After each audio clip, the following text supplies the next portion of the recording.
আজ নাট্যলীলা মঞ্চ একদম হাউসফুল, একটা চেয়ারও ফাঁকা না। অনেকদিন বাদে সার্বজনীন নাট্য সংস্থা এখানে অভিনয় করছে। আজই এখানে তাদের নতুন নাটক রানী সর্বরীর প্রথম পালা। আজ যেখানে ঝাড়গ্রাম মুঘল আমলে, সেখানেই ছিল নন্দীসায়র নামে একটি ছোট্ট রাজ্য। সেখানকার রানী ছিলেন রানী সর্বরী। মুঘল সুবেদার সরফরাজ খান আক্রমণ করে নন্দীসায়র, কিন্তু এত ছোট্ট রাজ্য এই বিশাল মুঘল সেনাদের সাথে যুদ্ধে পারবে কি করে? বাধ্য হয়ে সন্ধি করতে হয়। সন্ধির সময় সুবেদার সরফরাজ খান শর্ত রাখেন, মুঘল সেনা নন্দীসায়র থেকে সরে যাবে, কিন্তু রানীমাকে গোপনে রাতের অন্ধকারে সুবেদার সাহেবের শয়ন কক্ষে আসতে হবে। এই অদ্ভুত সন্ধির প্রস্তাব শুনে নন্দীসায়রের সব বীরেদের তলোয়ার একসাথে ঝনঝন করে উঠল, কিন্তু রানী সর্বরী শান্ত রইলেন। নিজের বিশ্বস্ত অনুচরদের দিয়ে সুবেদারের কাছে খবর পাঠালেন, সুবেদারের প্রস্তাবে রানী রাজি আছেন, তবে তারও একটা শর্ত আছে। সুবেদারের সেনাকে দিল্লিতে ফেরত পাঠাতে হবে। নন্দীসায়রের আশেপাশে যেন একজনও মুঘল সেনা না থাকে, শুধু সুবেদার সাহেবের 4 জন দেহরক্ষী এবং খানসামাররা থাকতে পারেন। অন্ধকার রাত্রে চাঁদও যখন মেঘের আড়ালে মুখ লুকাবে, তখন রানীমা তার 2 দাসীকে নিয়ে আসবেন সুবেদারের মহলে। দাসীরা বাইরে অপেক্ষা করবে, আর রানীমা একাই মহলে প্রবেশ করবেন। নাটক ঠিক এই পর্যায়ে এসেছে। সুবেদারের শয্যা কক্ষ, প্রদীপদানিতে প্রদীপ জ্বলছে। রানীমা প্রবেশ করলেন। সুরাসক্ত সুবেদার তাকিয়ায় হেলান দিয়ে বললেন, आइए रानी साहिबा, मेरे गरीब खाने में आपका स्वागत है। बंदा हाजिर है, आपके हुक्म का मुहाबिर है। তিনি ছনছন নুপুর বাজিয়ে 2 পা এগিয়ে এলেন। সমস্ত দর্শককুল নির্বাক, না জানি এবার কি হতে চলেছে। সুবেদার এগিয়ে এসে রানীর হাত ধরলেন, বললেন, एक बार एक बंदर दिले हाथ रखूं रानी बेगम साहब, बस उसी से उस दिल को ठंडक मिले थोड़ा। স্ত্রীর হাত কেন সুবেদার সাহেব? আমার কোমরবন্ধে ঘুমিয়ে আছে যে ছুরিকা, তাকে আদেশ দিই সে একেবারে আপনার ইহজীবনের সব জ্বালা শান্ত করে ঠান্ডা করে দিক, একদম মরার মতো ঠান্ডা। রানীর হাতে এবার ঝলসে উঠল শান দেওয়া ছুরিকা, আর সুবেদার সাহেব কিছু বুঝে ওঠার আগেই ছুরিটা ঘ্যাঁচ করে বসে গেল তার বুকে। সুবেদার মাটিতে লুটিয়ে পড়লেন। এরপর একটা লম্বা ডায়লগ ছিল, কিন্তু সেটা বলার আগেই রানী সর্বরী বেশি মধুছন্দা দেখলেন সুবেদার বেশি রতনলাল মাটিতে পড়ে যেন একটু বেশি ছটফট করছে, কি যেন বলার চেষ্টা করছে বারবার হাত তুলে। তারপরেই কেমন যেন নিথর হয়ে গেল দেহটা। কিরকম যেন ঘাবড়ে গেলেন মধুছন্দা। ইশারায় ডাকলেন যে ছেলেটি প্রম্পট করছিল তাকে। এভাবে মঞ্চে যাওয়া যায় না, কিন্তু তবু মনে হচ্ছে ব্যাপারটা সুবিধার নয়। কাছে যেতেই পরিষ্কার বোঝা গেল। ছেলেটি চিৎকার করে উঠল, খুন খুন খুন খুন। নাটকের টাইমিং ছিল 6:30। ঘটনাটা ঘটে 7:40। আমাদের পৌঁছাতে পৌঁছাতে প্রায় 8টা বেজে যায়। যদিও বলা হয়েছিল কাউকে যেন ছাড়া না হয় পুলিশ আসা অব্দি, তবুও গিয়ে দেখলাম দর্শক আসন একেবারে শূন্য, একটাও লোক নেই। তবে নাটকের দলের লোকেরা সব আছে। মধুছন্দা, রতনলালের স্ত্রী, তিনি এই ঘটনায় একেবারেই শকড। গ্রিন রুমে শোয়ানো হয়েছে তাকে, বিপি হাই হয়ে গেছে। স্টেজের মাঝখানে চিত হয়ে শুয়ে আছে রতনলাল, তার বুকে আটকে আছে ছোড়াটা। ডিরেক্টর সাহেব এগিয়ে এসে বললেন, বুঝতে পারছি না স্যার, কখন যে ছোড়াটা বদলে দেওয়া হলো। আপনার নাম? মৃন্ময় মিত্র। নাটকের প্রপসগুলো কে দেখতো? ওই যে ছোটন। মৃন্ময় বাবু ছোটনকে এগিয়ে দিয়ে পেছনে সরে গেল। তা ছোটন, এই ছুরিটা কি তুমি এনেছিলে? এটা আনিনি, বিশ্বাস করুন। আমি যেটা এনেছিলাম তার হ্যান্ডেলটা ব্ল্যাক কালার ছিল, কিন্তু এটা তো মেরুন। কালো মেরুন, সবই তো বুঝলাম, কিন্তু কোনটা আসল কোনটা নকল সেটা তো জানতে হবে, তাই না? আপনি বিশ্বাস করুন স্যার, আমি নকল ছুরিটাই রেখেছিলাম। আসল ছুরি আমি কোথায় পাবো? আর যদি পাইও, রাখবো কেন বলুন তো? রতন বাবুর সাথে আমার কিসের শত্রুতা?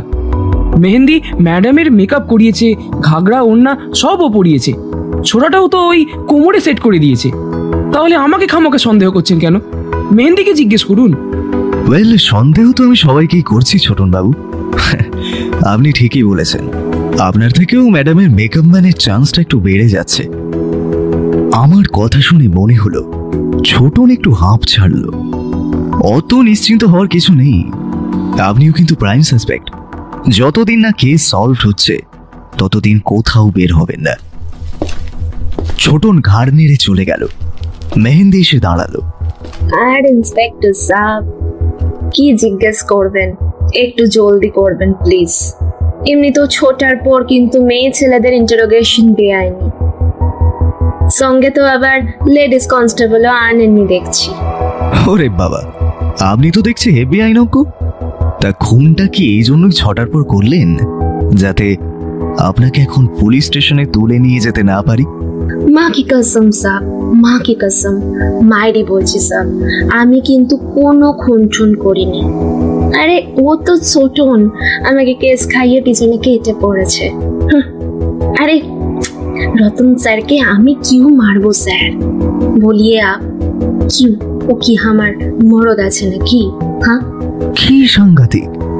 মরদ হলে খুন করে দিতে নাকি? হ্যাঁ, তা সব মালখোর মাগিখোর মরদ হলে তো বুকে ছড়ি বসিয়ে দিতেই হবে।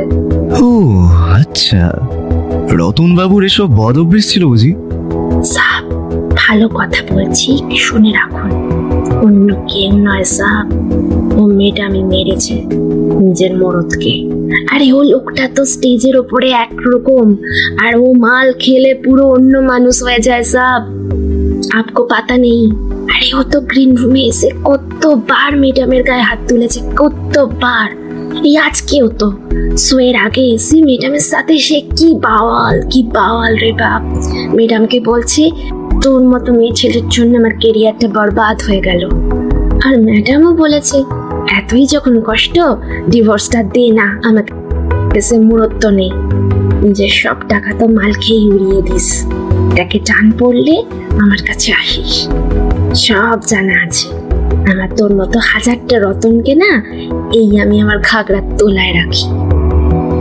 এখানে এসব কেউ বলা সাহস রাখবে না, কিন্তু বিশ্বাস কিজিয়ে সাব, বিশ্বাস কিজিয়ে, খুনটা কিন্তু ম্যাডামই করেছে।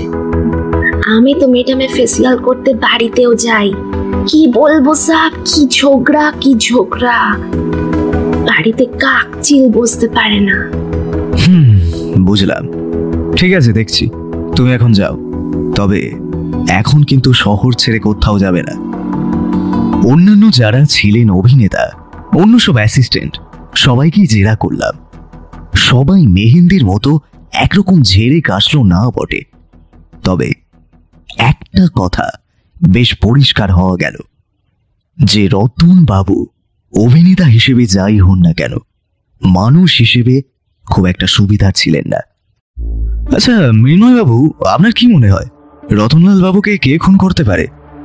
দেখুন, কি আর বলি, শিল্পী মানুষ, নানা রকম মুডের ব্যাপার থাকে।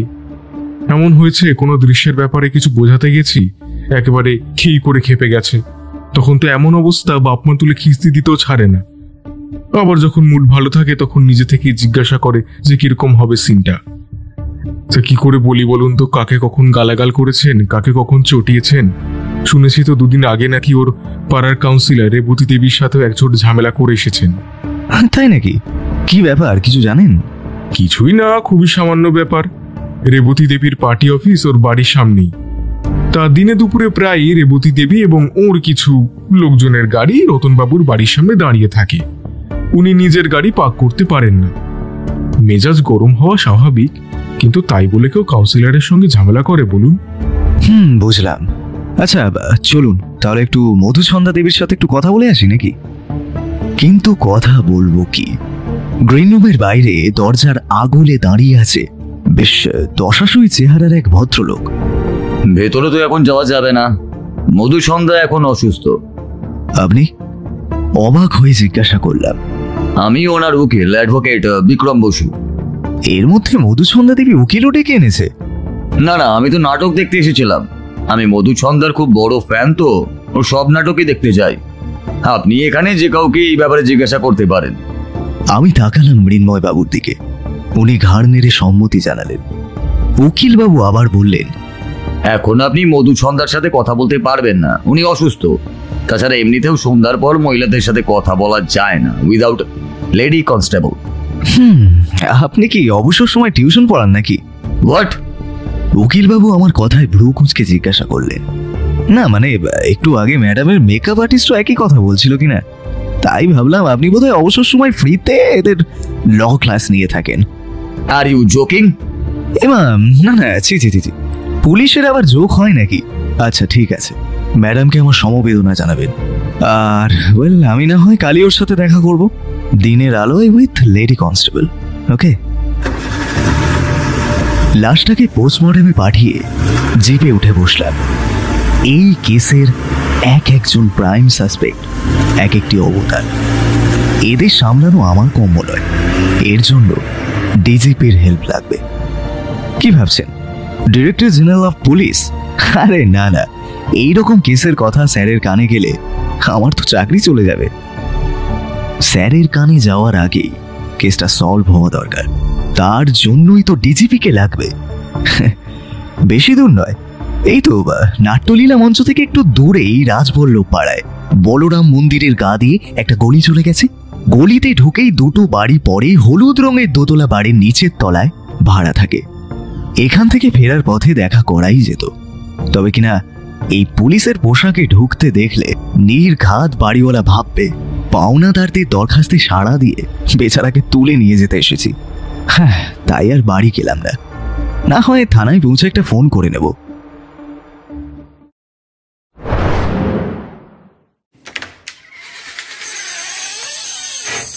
ঘরের তালাটা খুলেই লাইটটা অন করলো দিগম্বর, কিন্তু সেটা জ্বলল না। কি মুশকিল, বাল্বটা গেল নাকি? এই হচ্ছে একটা মুশকিল। এই অন্ধকারে বাল্ব লাগাবি কি করে দিগম্বর? তাছাড়া বাল্ব আনতেও তো আবার দোকানে যেতে হবে। কি মনে করে এবার পাখার সুইচটা অন করলো, কিন্তু সেটাও ঘুরল না। মুখ গোমড়া করে দাঁড়িয়ে রইল। দিগম্বর মনে মনে আশ্বস্ত হল, যাক তাহলে লোডশেডিং। কিন্তু এ কেমন লোডশেডিং? আশেপাশের বাড়িতে তো দিব্যি আলো দেখা যাচ্ছে, লক্ষ্মী কাকিমার গান শোনা যাচ্ছে। তাহলে কি ফিউজ উড়ে গেল? দিগম্বর দরজা থেকে বেরিয়ে এসে দাঁড়ান। কি করবে আর কি করবে না ঠিক বুঝতে পারছেন। কি ভাবছো দিগম্বর? ইয়ে কাকু, না মানে ওই ঘরের আলোটা জ্বলছে না, মনে হয় ফিউজটা উড়ে গেছে। না শোনা, ফিউজের কিচ্ছু হয়নি, আমি আলোর লাইনটা কেটে দিয়েছি। এ মা, কেন? 3 মাসের ভাড়া বাকি আছে দিগম্বর, সে খেয়াল আছে? একে তো 2000 টাকার ভাড়ায় আজকের বাজারে 2টো ঘর উইথ কিচেন বাথরুম থাকছো। তার উপর যদি ভাড়াটা ঠিক সময় মতো না পাই, তাহলে আলোর লাইনটা কাটা ছাড়া আমার যে আর কোনো উপায় থাকে না দিগম্বর। তুমি ভাড়া দাও, আমি এক্ষুনি তোমার ঘরের আলোর ব্যবস্থা করে দেব। কাকু, টিউশনের টাকাটা পেলেই ভাড়াটা দিয়ে দেবো কাকু। টিউশনের টাকা? সে আবার কি জিনিস? হ্যাঁ, তুমি তো বিদ্যাসাগর, ঈশ্বরচন্দ্র বিদ্যাসাগর, ফ্রিতে বিদ্যা বিধি করে বেড়াও। ব্যাপারটা ঠিক তা না। দিগম্বর ভোরবেলা পথ শিশুদের পড়ায়, সেটা ফ্রিতে। বেলায় একটা প্রাইমারি স্কুলে পড়ায়, কিন্তু সে টাকাটা বর্ধমানের বাড়িতে মা বাবাকে পাঠাতে হয়। ওই টাকায় দিগম্বর হাত দেয় না, পুরো টাকাটাই দেশের বাড়িতে পাঠিয়ে দেয়। তাহলে রইল পড়ে বিকেলের 2টো টিউশন। মাইনেটা ভালোই, কিন্তু বেচারা দিগম্বর যে মুখ ফুটে চাইতে পারে না। তাই টাকাটাও ওই দিচ্ছি দেব, ভুলেই গিয়েছিলাম এই করে মা গঙ্গার ভোগে চলে যায়। দিগম্বর অন্ধকারে হোঁচট খেতে খেতে বাড়িওয়ালার পিছু ধাওয়া করল। কাকু বলছি কি, এখন আলোটা দিয়ে দিন, কাল সকালে না হয় কেটে দেবেন। মানে অন্ধকারে ভয় লাগবে তো। বাড়িওয়ালা একটু থমকে তাকালেন, তারপরই চেঁচিয়ে বললেন, মামদোবাজি নাকি? দিগম্বর, তোমাকে একটা ভালো মানুষ জানতাম, তুমি আমার সাথে ফাজলামি করতে এসেছো। কাল সকাল না হতেই তুমি বের হয়ে যাবে, তখন আমি কার জন্য লাইটের লাইন কাটবো শুনি। যত সব। দিগম্বরের বাড়িওয়ালা কাকু গজগজ করতে করতে উপরে চলে গেল। বেচারা দিগম্বর অন্ধকারের মধ্যেই দাঁড়িয়ে রইল। আর ঠিক তখনই দিগম্বরের ফোনটা বেজে উঠল। নিজের মোবাইলের রিংটোন শুনে নিজেই একবার ঘাবড়ে উঠল দিগম্বর। হ্যাঁ, হ্যালো, কে? কি মানে কি? আমি তাপস। আমার নামটা দেখতে পেলি না স্ক্রিনে? আরে দেখবো কি, আমি নিজেই নিজেকে দেখতে পাচ্ছি না। কি যে বলিস ছাই, কিছুই বুঝতে পারি না। যাকে শোন, নাট্যলীলা মঞ্চে একটা খুন হয়েছে জানিস তো? একদম নাটক চলাকালীন নায়কের বুকে ছুরি। একেবারে সিনেম্যাটিক ফ্রেম। ধুর, চুপ কর তো। একে অন্ধকার, তার মধ্যে কি সব খুন টুন নিয়ে বলেই যাচ্ছে। ও অন্ধকার কেন? লোডশেডিং? না, বাড়িওয়ালা লাইন কেটে দিয়েছে। দিগম্বরের কথা শুনে না হেসে আর পারলাম না। আয় রে ঈশ্বর, তোর বাড়িওয়ালা যদি জানতো বিখ্যাত গোয়েন্দা ডিজিপি অর্থাৎ মিস্টার দিগম্বর পোদ্দারের ঘরে লাইন কেটেছে, তাহলে আজই বোধহয় ভদ্রলোকের হার্ট অ্যাটাক হতো। যাকগে, লাইন কেটে দিয়েছে, খুব ভালো কাজ করেছে। এখন একবার চলে আয় তো আমার কোয়ার্টারে, এখানেই খেয়ে দিয়ে নিবি, আর কেসের কথাটাও বলে নেওয়া যাবে। কেমন? এত রাতে আবার বৌদিকে জ্বালাতন, মানে ব্যাপারটা কেমন যেন, মানে। তাই না? ঠিক আছে, তাহলে কথাটা বৌদির সাথেই বল, আমি ফোনটা কেটে দিচ্ছি। এই না না না, দাঁড়া, আমি আসছি। ঠিক 10 মিনিটের মাথাতেই চলে এলো দিগম্বর।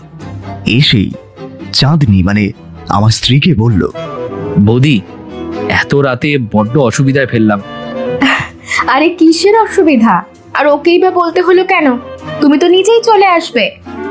দিগম্বর অতিরিক্ত বিনয়ে মাথা ঝুঁকিয়ে নখ খুঁড়তে শুরু করলো। এখন একে না থামালে আর কোনো কথাই হবে না। আমি তাই তাড়াতাড়ি বললাম, এই অনেক হয়েছে, এবার একটু খাওয়া দাওয়ার দিকে মন দিই, তারপর আমরা কেসটা নিয়ে আলোচনা করবো। কিন্তু খেতে খেতে দিগম্বর কোনো কথা বলে না, কিন্তু আমার কথা বলতে আপত্তি নেই, তাই একাই বকবক করে পুরো কেসটা ওকে বললাম। খাওয়া শেষ হতে ওকে বললাম, কি বুঝলি রে, রতনবাবুকে এমন কেউ খুন করেছে যার উদ্দেশ্য শুধু রতনবাবুকে মারা নয়, মধুসন্ধ্যা ম্যাডামকেও ফাঁসানো। কেন ম্যাডাম ফাঁসবে কেন? এটা তো সহজেই বোঝা যাচ্ছে। নাটক করার সময় উনি খেয়াল না করে ছুরিটা চালিয়ে দিয়েছেন।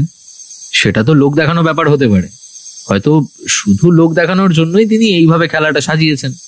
অন্য কাউকে না পেলে শেষ পর্যন্ত তুই তো ওকেই কোর্টে তুলবি। কোর্ট শব্দটা মাথায় আসতেই একটা লোকের মুখ চোখের সামনে ভেসে উঠল। এই উকিলটা না? একদম ঠিক বলেছিস। যা বাবা, আমি কখন বললাম? বললাম হতেও পারে আবার নাও হতে পারে।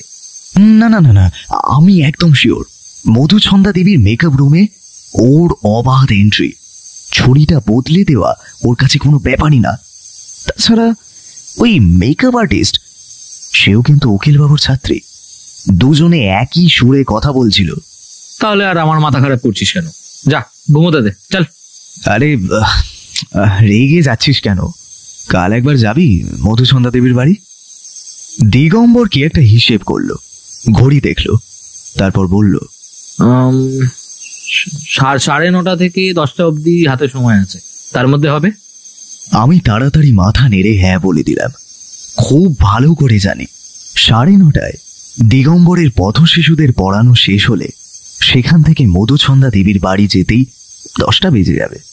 তার উপর তখন নায়িকার ঘুম ভাঙবে কিনা জানা নেই। আর যদি ঘুম ভেঙেও যায় তাহলে নিশ্চয়ই শোক প্রকাশ করতে প্রচুর অনুরাগীরা থাকবে। তার উপর তার সেই বিশেষ ফ্যান উকিলবাবু তো থাকবেনই। এতজনকে ম্যানেজ করে তার সাথে কথা বলতে 12টা তো বেজে যাবেই। কিন্তু এখন এসব কথা বললে দিগম্বরকে আর কিছুতেই রাজি করানো যাবে না। সকালে ঘুম থেকে উঠে দেখলাম দিগম্বর পড়াতে বেরিয়ে গেছে। আমি তাড়াতাড়ি রেডি হয়ে নিলাম। এখন ঘড়িতে 8:30 বাজে। 9:30 দিগম্বর ফিরলেই ওকে খপ করে ধরে নায়িকার বাড়ি নিয়ে যাব। এর মধ্যে আবার এক লেডি কনস্টেবলকেও খবর দিলাম, না হলে আবার ওকালতি শুরু হয়ে যাবে। সবকিছু গুছিয়ে গাড়িতে উঠব, তখন দেখি দিগম্বর হেঁটে হেঁটে আসছে। ঘড়িতে ঠিক 9:30। বন্ধু আমার হিসেবের একদম পাক্কা। এই তো বন্ধু আমার, এসে গেছিস, চটপট গাড়িতে ওঠ। না। আমি অবাক হয়ে গেলাম। না মানে? এই একদম ফাজলামো করবি না তো লাস্ট মোমেন্টে এসে? তুই কিন্তু কাল রাতে আমায় কথা দিয়েছিস আমার সাথে যাবি। আমি কে? দিগম্বর মাঝে মাঝেই এরকম দার্শনিক প্রশ্ন করে বটে। আমি কে, কোথা থেকে এসেছি, কোথায় যাব, কিন্তু তাই বলে এরকম সময় এইরকম প্রশ্ন করবে? মাথাটা প্রচন্ড গরম হয়ে গেল। ধাক্কা মেরে ফেলে দেবো কিন্তু, একদম এইরকম সময় ফাজলামো করবি না। দিগম্বর আমার তড়পড়ানি দেখে 2 পা পিছিয়ে গেল। আরে বকছিস কেন? ফাজলামি কোথায় করলাম? আমি বলছি আমি কে, মানে তোর উকিল তো আমাকে দেখে এই প্রশ্নটাই করবে নাকি? তোর তো একজন লেডি কনস্টেবল নিয়ে যাওয়ার কথা, আমাকে দেখতে তো কোনো অ্যাঙ্গেল দিয়ে লেডি কনস্টেবলের মতো দেখতে নয়। তাহলে উত্তরটা কি দিবি? সত্যি তো, এটা তো দিগম্বর একদম ঠিকই বলেছে। কিন্তু তাহলে ও যাবে না? কিন্তু এই মধুছন্দা আর তার উকিল ফ্যানকে একবার দিগম্বরের সামনে ফেলতে চাইছিলাম। তাহলে তুই যাবি না? যাব না কখন বললাম? আমি রজনীগন্ধার কটা ডাঁটি কিনে নিয়ে যাচ্ছি শোক প্রকাশ করতে। তুই থাকিস ওখানে, কথা টথা বলার যা তুই বলিস, আমি যা দেখার দেখে নেব। অগত্যা রাজি হতে হলো, কিন্তু আমি তখন দেখছি ঘড়ির দিকে। আমার সঙ্গে থাকলে দিগম্বরকে 10টার পরেও আটকে রাখার চেষ্টা করতাম, কিন্তু এক্ষেত্রে আর তো সেই উপায় নেই। রজনীগন্ধার ডাঁটি নিয়ে দিগম্বর নায়িকার বাড়িতে পৌঁছাতেই পৌনে 10টা বাজিয়ে দেবে। আর যেই দেখবে ঘড়িতে 10টা বাজে, অমনি নায়িকার হাতে ডাঁটিগুলো ধরিয়ে দিয়ে চলে যাবে। যাকে যা হওয়ার হবে, ও চলুক ওর মতো, আমি আমার মতো চলব। লেডি কনস্টেবলকে নিয়ে উঠে বসলাম গাড়িতে। 5 মিনিটের মধ্যে চলে এলাম নায়িকার গলির সামনে। কিন্তু গলির মোড় থেকে নায়িকার বাড়ি পৌঁছাতে লেগে গেল পাক্কা আধ ঘন্টা। লোকে বলে পুলিশের গাড়ি, কোথায় কি, মানুষের হুজুকের কাছে সব তুচ্ছ। 5 মিনিট অন্তর গাড়ি থেকে নামলাম, উঠলাম, হর্ন বাজালাম, কেউ কোনো পাত্তাই দিল না। সকলে হাঁ করে নায়িকার বাড়ির দিকে তাকিয়ে কি দেখছে ভগবানই জানেন। ভদ্রমহিলা খুব সম্প্রতি নাটক ছেড়ে সিনেমায় নাম লিখিয়েছেন। পর পর 2টো হিট সিনেমাও হয়ে গেছে ইতিমধ্যে, তাই বোধহয় এত ফ্যানের সংখ্যা বেড়ে গেছে। সেই ভয়ানক ভিড় ঠেলে যখন নায়িকার বাড়ির সামনে পৌঁছালাম, তখন দেখি সেই উকিল সাহেব দরজা আগলে দাঁড়িয়ে আছে। বললাম তো আপনি মধুছন্দা দেবীর সাথে দেখা করতে পারবেন না। মানে কেন? আমি অবাক হয়ে জিজ্ঞাসা করলাম। এই তো লেডি কনস্টেবল এনেছি তো। তিনি একবার সেই মহিলা কনস্টেবলের দিকে তাকিয়ে বললেন, না সে ঠিক আছে, কিন্তু মধুছন্দা দেবী অসুস্থ। আমার কাছে ডক্টরের প্রেসক্রিপশনও রয়েছে, ওর এখন কমপ্লিট রেস্টের দরকার। আচ্ছা, আপনি কি বলতে চান বলুন তো মশাই? আমি একটা খুনের তদন্ত করতে এসেছি। মধুছন্দা দেবীর হাজবেন্ড খুন হয়েছেন, সেই ব্যাপারে তাকে প্রশ্ন করতে পারবো না? আপনি কিন্তু আমার কাজে আমাকে বাধা দিচ্ছেন। আমি যতটাই উত্তেজিত হয়ে পড়লাম, ভদ্রলোক ততটাই শান্তভাবে বললেন, আমি আপনার কাজে কোথায় বাধা দিলাম বলুন তো? আমি শুধু বলেছি মধুছন্দা দেবীর সাথে আপনার দেখা হবে না। আপনি কি জিজ্ঞাসা করবেন আমাকে করতে পারেন, আমি ওদের ব্যাপারে সবই জানি। আপনি জানেন মানে? ওদের দুজনের বেডরুমে স্বামী স্ত্রীতে কি কথা হয় আপনি সব জানেন? আমার কথার কোনো পাত্তা না দিয়েই ভদ্রলোক পকেট থেকে একটা চিঠি বের করলেন। শিয়ালদা কোর্টের স্ট্যাম্প মারা একটা চিঠি, যেখানে বলা আছে মধুছন্দা দেবী অ্যাডভোকেট বিক্রম বসুকে তার প্রতিদিন হিসাবে নির্বাচিত করেছেন। এখন থেকে বিক্রম বাবুই মধুছন্দা দেবীর হয়ে সব কথা বলবেন। পুলিশের উর্দি পরে দাঁড়িয়ে একথা ভাবাই উচিত নয়, কিন্তু তবু ভাবতে বাধ্য হলাম। কাল রাতে ভদ্রলোক খুন হয়েছে, আর এখন সবে 10:15। এর মধ্যেই মধুছন্দা দেবীর পোষা উকিল কোর্টের কাগজ পকেটে পেয়ে যান। আচ্ছা, রতনবাবুর সাথে মধুছন্দা দেবীর সম্পর্ক কেমন ছিল? বাধ্য হয়ে উকিল ভদ্রলোকের সঙ্গেই কথা বলতে শুরু করলাম। এদিক ওদিক তাকিয়ে দেখলাম রজনীগন্ধার ডাঁটি হাতে দিগম্বরের টিকিটিও দেখতে পেলাম না। এসেছিল কিনা বুঝতে পারলাম না, আর এসে থাকলেও 10:30 বাজতেই চলে গেছে। আমার প্রশ্ন শুনে উকিলবাবু সোফায় হেলান দিয়ে বসে বললেন, আপনার এই প্রশ্নের সাথে এই তদন্তের কোনো যোগই নেই। ওদের দুজনের সম্পর্ক যাই হোক না কেন, তাতে এটা প্রমাণিত হয় না যে মধুছন্দা দেবী খুনটা করেছেন। সেদিন যেটা হয়েছিল সেটা একটা দুর্ঘটনা।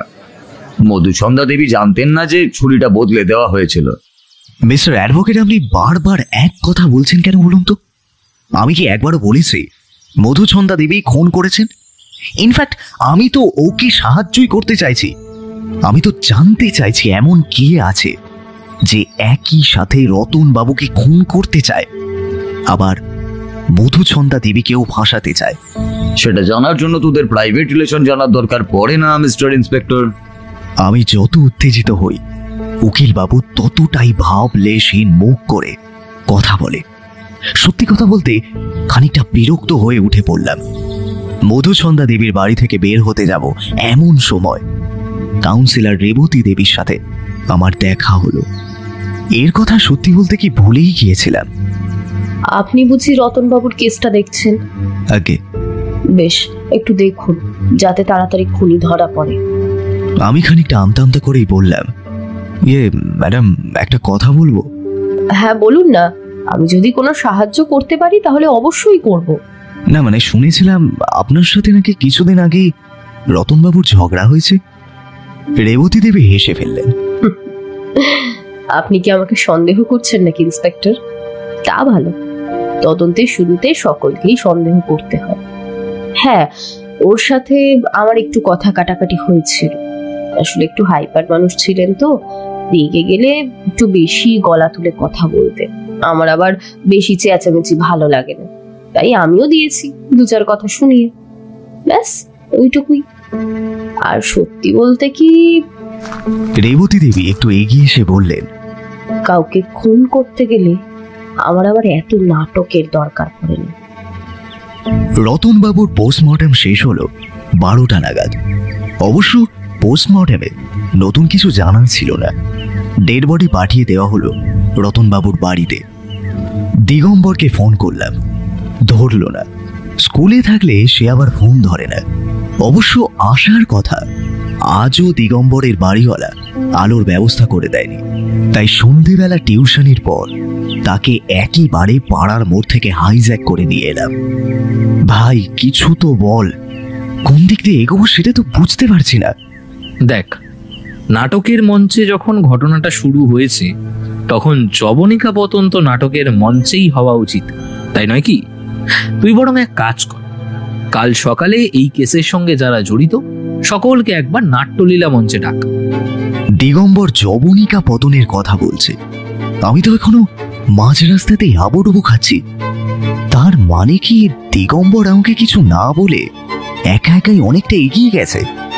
বললাম, সকলকে আনতে পারবো, কিন্তু একজনের কথা বলতে পারছি না ভাই। মধুছন্দা দেবী তো? দিগম্বর হাসতে হাসতে ঝোলা থেকে একটা কাগজ বের করলো। দেখ তো ব্রাদার, এতে হবে? আমি চোখ ছানা বড়া করে দেখলাম হাইকোর্ট থেকে অর্ডার করিয়ে এনেছে রতন বাবুর মার্ডারের কেসে মধুছন্দা দেবী প্রাইম সাসপেক্ট। তাই পুলিশ প্রয়োজনে তাকে জেরা করতে পারে, তিনি সমস্ত প্রশ্নের উত্তর দিতে বাধ্য। আরে এটা পেলি থেকে? আমি অবাক হয়ে জিজ্ঞাসা করলাম। দিগম্বর হাসতে হাসতে বলল, আরে আমার টিউশনির বাচ্চাগুলোর বাপ মায়েরা ফিস টিস দেয় না, তবে দরকারে অদরকারে এমন 2-1টা কাগজ ঠিক এনে দেয়। সে রাতে দিগম্বর আমার বাড়িতে খেলো ঠিকই, কিন্তু রাত 10টা নাগাদ হঠাৎ বলল, আমি বের হচ্ছি বুঝলি, কাল শনিবার স্কুল ছুটি, তাই ওই ঠিক 10টার সময় পৌঁছে যাব নাট্যলীলা মঞ্চে। আমি অবাক হয়ে বললাম, কিরে এত রাতে আবার কোথায় যাচ্ছিস? রাত 10টার পর তো তোর ঘরে আলো জ্বলে না। রাত 10টার মধ্যে না ঘুমালে কি পাচনতন্ত্র ঠিকমতো কাজ করে না নাকি? তা তুই আবার এত রাতে কোথায় চললি? আরে না না, তেমন কিছু কাজ না, আর তুই চিন্তা করিস না, যাবো আর আসবো। এই কথাটা বলতেই আমার যেন কি মনে হলো। আমি ওর 2 কাঁধ চেপে ধরে বললাম, না বল কোথায় যাচ্ছিস? কোথাও অ্যাকশনে যেতে হবে নাকি? তাহলে বল, আমিও যাচ্ছি তোর সাথে। দিগম্বর আমাকে প্রায় ধাক্কা দিয়ে সরিয়ে দিয়ে বলল, আরে দূর, আমার 2টো ছাত্রের সামনে বোর্ড আছে। কি ফাঁকিবাজ, সারাটা বছর কিচ্ছু পড়েনি, এখনো বোধহয় পড়ে পড়ে ঘুমোচ্ছে। একবার গিয়ে বেটাগুলোকে তাড়া না দিলে একেবারে আমার নাম ডোবাবে। আমি যাই। হ্যাঁ। দিগম্বর বেশ কয়েকটা সিঁড়ি নেমে গিয়েছিল। হঠাৎ পাড়ার মোড়ে কয়েকটা কুকুর ডেকে উঠল। আমাদের পাড়ার কুকুরগুলো ডাকেও এক একজন বড় কিংবদ সুরে। দিগম্বর যেভাবে নেমেছিল সেভাবেই উঠে এলো। এই একটু পাড়ার মোড় অব্দি ছেড়ে আসবি, কুকুরগুলো বড্ড ডাকছে।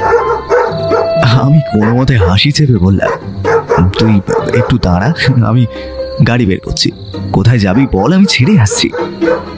দিগম্বর বড়ই লজ্জিত মুখে নিজের ছেঁড়া স্যান্ডেলের আয়ু পরীক্ষা করতে করতে বলল, না রে, তোকে আর যেতে হবে না, এই পাড়ার মোড়টা পার করে দিলেই হবে।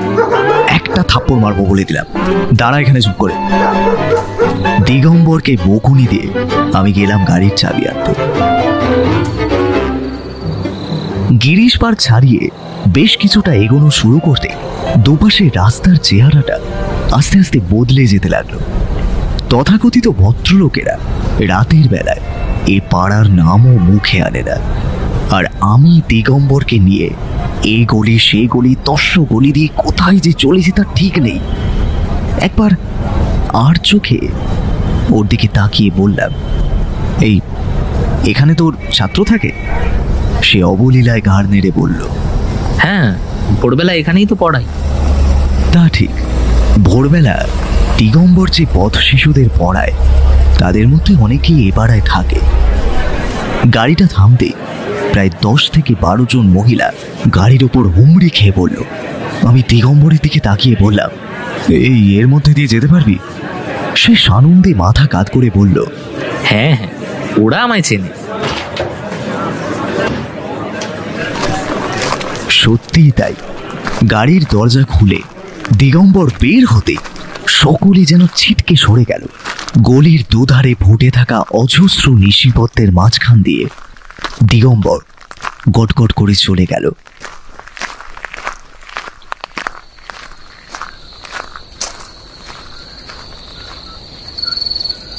রাতটা তখন বেশ।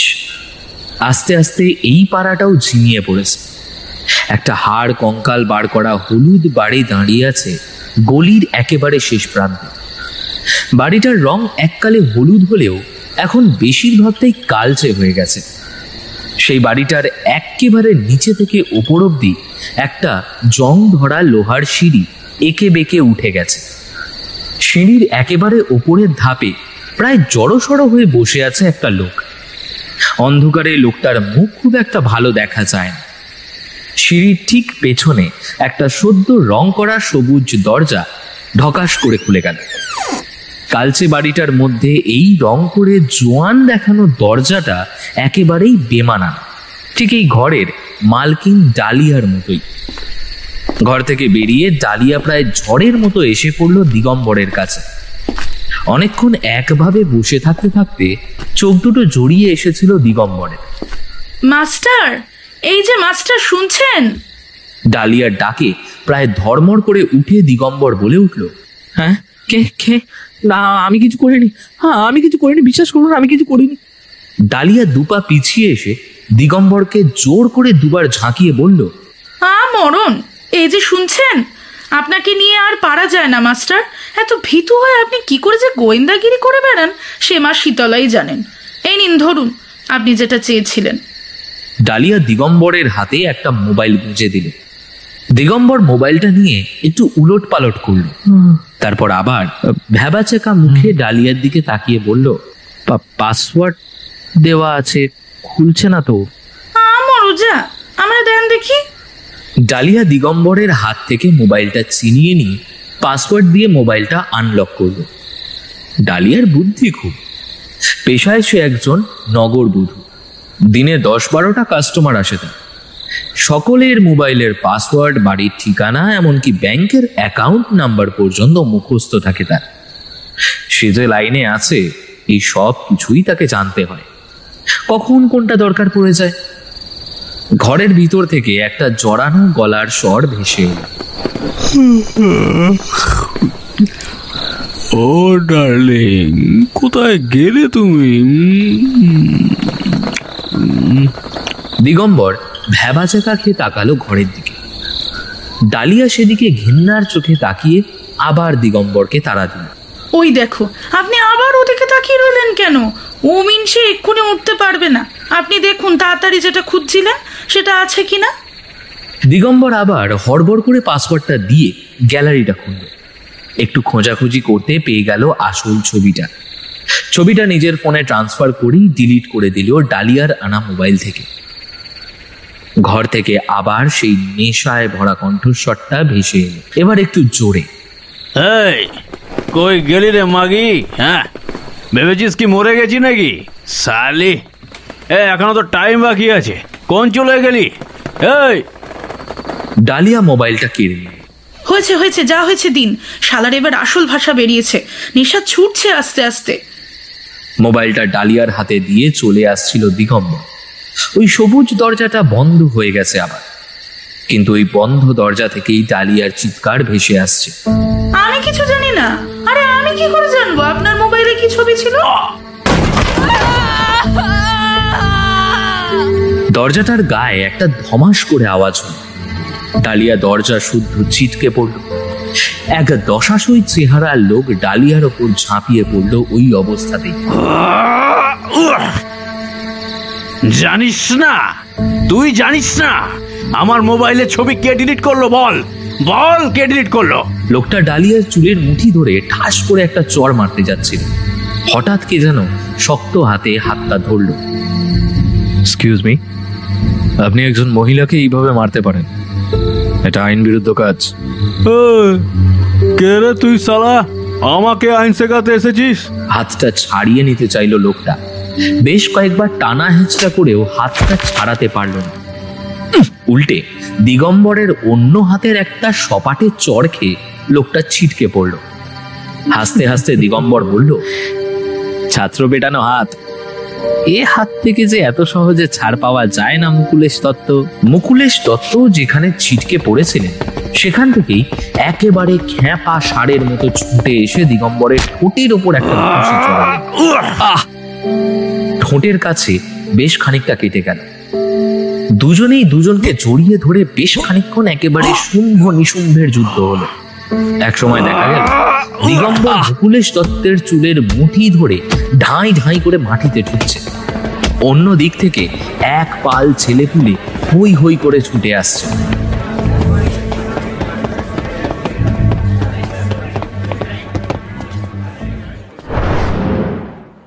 দিগম্বর টাইম দিয়েছিল 10টা।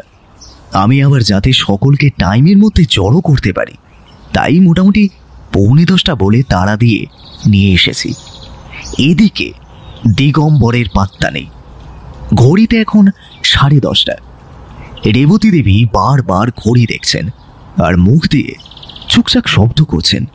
মধুছন্দা দেবী 5 মিনিট পরপর মাথায় হাত দিয়ে বসছেন। দেখে মনে হচ্ছে মাথা ঘুরে পড়েই যাবেন। তিনি যতবার এমন ভাবভঙ্গি করছেন ততবার উকিল বাবু আমার দিকে কটমট করে তাকাচ্ছেন। আসলে ওর ব্রহ্মাস্ত্রের বিপরীতে আমার পাশুপাত অস্ত্রটা উনি ঠিক হজম করতে পারছেন না। ওদিকে মেহেন্দি 2বার ওঠবোস করে 5বার আঙুল মটমট করে বলে উঠল, ও সাব, এরকম অফিস টাইমে বসিয়ে রেখেছেন? আমাদের খেটে খেতে হয় তো নাকি? হ্যাঁ, একটা সুর পেলেই হলো। সকলে একসাথে সেই সুরে সুর মেলাবার জন্য রেডি হচ্ছে। এমন সময় হন্তদন্ত হয়ে দিগম্বর দরজা দিয়ে ঢুকলো। বেচারাকে কেমন একটা আলু থালু লাগলো। ঠোঁটের কাছে মনে হচ্ছে কেটে গেছে। আমি তাড়াতাড়ি সে ব্যাপারে জিজ্ঞাসা করব বলে উঠে দাঁড়িয়েছি, তার আগেই মধুছন্দা দেবী চেঁচিয়ে উঠলেন, আরে আপনি আপনি এখানে কেন এসেছেন? Who is this man? সঙ্গে সঙ্গে ম্যাডামের উকিল তেড়ে এলেন দিগম্বরের দিকে। দিগম্বর বেচারা ভয় পেয়ে দুপা পিছিয়ে গেল। আগে আমি দিগম্বর পোদ্দার। ওকে আসতে দিন। এই কেসে উনি পুলিশকে সাহায্য করেছেন। আপনারা গোয়েন্দা ডিজিপির নাম শুনেছেন নিশ্চয়ই। উকিল সাহেবকে আটকাতে কথাটা বললাম। গোয়েন্দা? আপনি গোয়েন্দা? মধুছন্দা দেবী চিৎকার করে উঠলেন, আপনি তার মানে সেদিন আমার ঘরে? না ম্যাডাম, একদমই না। আমি সেদিন আপনার ঘরে গোয়েন্দাগিরি করতে আসিনি, আপনাকে সমবেদনা জানাতেই এসছিলাম। বাই চান্স সবকিছু শুনে ফেলেছিলাম। আপনি আমাকে মার্জনা করবেন।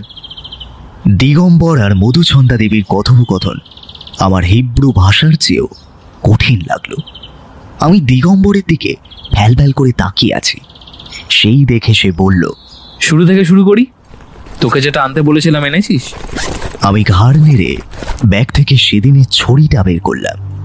দিগম্বর বলল, এই যে মার্ডার ওয়েপেন। মধুছন্দা দেবী, এই ছুরিটা তো আপনি নেপাল থেকে কিনেছিলেন এবং এখনো এটার ফাঁকা খাপটা আপনার বেডরুমের শোকেসে হাঁ করে চেয়ে আছে। মধুছন্দা দেবী ঘামতে শুরু করেছেন আর তার গুণগ্রাহী উকিল বাবু তরবর করে তেড়ে এলেন আবার। কিন্তু দিগম্বর এখন তার নিজস্ব ফর্মে আছে। এখন তাকে কেউ আটকাতে পারবে না। আপনাকে আমি ওকালতি করার অনেক সময় দেব বিক্রমবাবু, আগে আমার কথাটা সেরে নি। দিগম্বর যখন এইরকম করে কথা বলে তখন সামনের লোক আর কোনো কথা বলতে পারে না।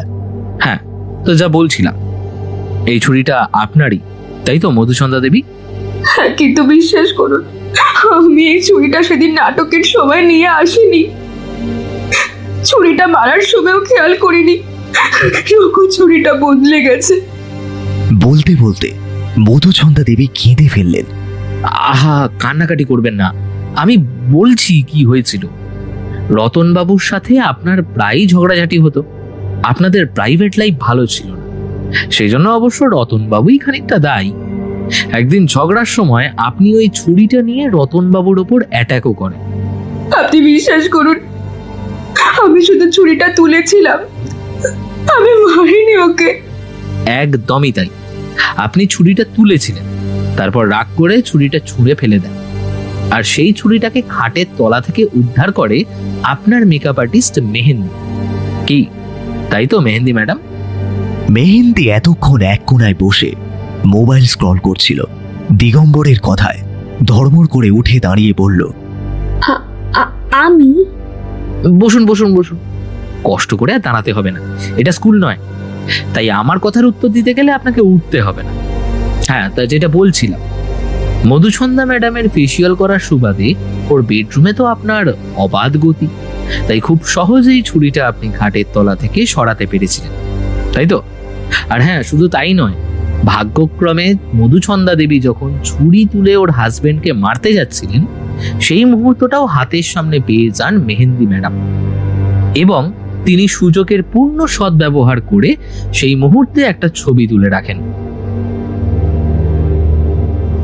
মধুছন্দা দেবী হতাশ হয়ে তাকালেন মেহেন্দির দিকে। মেহেন্দি মাটির দিকে চোখ রেখে পায়ের আঙুল ঘষতে ঘষতে বলল, আমি কিন্তু তবে ছুরিটা বদলাইনি সাব, মায়েরই বলছি। আমাকে সবাই মিলে ফাঁসিয়ে দিয়েছে সালা। হ্যাঁ ম্যাডাম, সেটাও জানি। আপনারা প্রথমেই আমি করিনি বলে কান্নাকাটি করছেন কেন বলুন তো? আপনি ছুরিটা সরিয়েছিলেন এবং ছুরি হাতে ম্যাডামের একটা ছবি তুলেছিলেন, এর বেশি আপনি কিছু করেননি। এর কারণ, এর বেশি আপনি কিচ্ছু করেন না। আপনার স্বভাব হলো এই ধরনের কিছু প্রাইভেট মুহূর্তের ছবি, কিছু জিনিসপত্র এইসব সংগ্রহ করে রাখা, যাতে উপযুক্ত মূল্যে উপযুক্ত জায়গায় আপনি সেটা বেচতে পারেন। যেমন সেদিন ডালিয়া ম্যাডামের সাথে ঘনিষ্ঠ মুহূর্তের ছবি আপনি মুকুলেশ দত্তকে দিয়ে দুজনের মধ্যে একটা ঝামেলা বাঁধিয়ে দিলেন। দিগম্বরের কথাগুলো আমার এবার হিব্রু ভাষার প্রলাপ বলে মনে হচ্ছিল। দিগম্বর বোধহয় সে কথা বুঝতে পেরেছিল, তাই বলল, অমন হাঁ করে চেয়ে থাকিস না, বলছি, সব বলছি, এবং যথাসময়ে ডালিয়া ম্যাডাম এবং মুকুলেশ দত্তকেও হাজির করব। এই মুকুলেশ দত্ত, আরো ভালো করে বললে বলা যায় ওর পদবী দত্তটা প্রথমে শুনতে পাই মধুছন্দা ম্যাডামের মুখ থেকে। ম্যাডাম সেদিন আপনার বাড়িতে আমার এবং আমার এই ইন্সপেক্টর বন্ধু তাপস দুজনেরই যাওয়ার কথা ছিল, কিন্তু ভাবলাম আমি কে বলুন, আপনার এই উকিল ভক্তটি তো সেই প্রশ্নটাই করবে, তাই আমি আলাদাভাবেই এলাম। হাতে ফুল নিয়ে আপনাকে শোক বার্তা জানাবো। এসে দেখলাম গলির মোড় অব্দি ভিড়, তাতে অবশ্য অসুবিধা হলো না, ঠেলে ঠুলে জায়গা করে কোনো মতে ঢুকে গেলাম। ভাগ্যক্রমে উকিলবাবুর দৃষ্টি এড়িয়ে সোজা আপনার বেডরুমে পৌঁছে গেলাম। সেখানে দেখলাম আপনি ফোন আলাপে ব্যস্ত। কোনো এক দত্তবাবুর উদ্দেশ্যে বলছেন, প্লিজ দত্তবাবু, আপনি ছবিটা ডিলিট করে দিন। বিশ্বাস করুন, আমি রাগের মাথায় ওটা করে ফেলেছিলাম, আমি খুনটা করতে চাইনি।